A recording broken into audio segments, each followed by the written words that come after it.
In my generation, there was what was called the truth.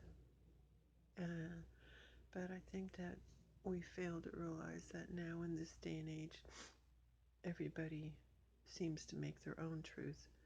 I don't know where the idea came up with the theory of relativity or something like that. Basically, they applied that to truth.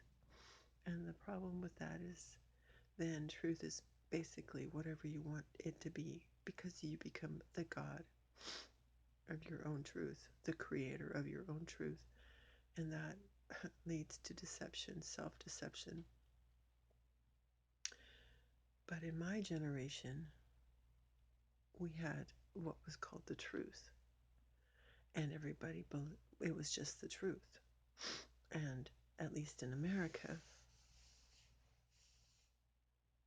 everybody just realized, okay, the truth and the lie.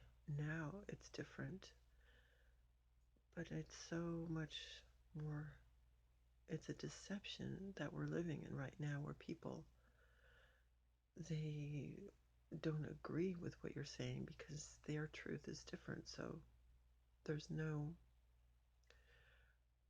recognition of the truth. It reminds me of the day when Jesus walked the earth, and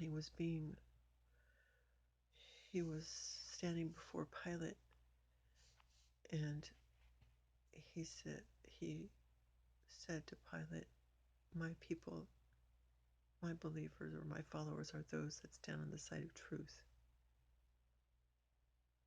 And Pilate said, truth? What is truth? So perhaps back then there was that same idea that there really was no truth. It was just whatever you wanted it to be, whatever you decided goes.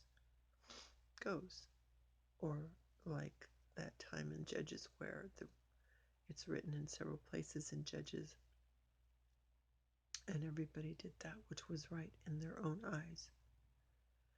So we have to decide, are we going to believe the truth, or are we going to believe whatever we want? It's simple as that. If we want to make it any more complicated than that, well, we're just living in our own delusion, which we call our truth. God help us all if that's what we're doing. But I'm going to stick to the Bible, which is the foundation of truth. And the Word of God says that Jesus is the way, the truth, and the life. He is the truth.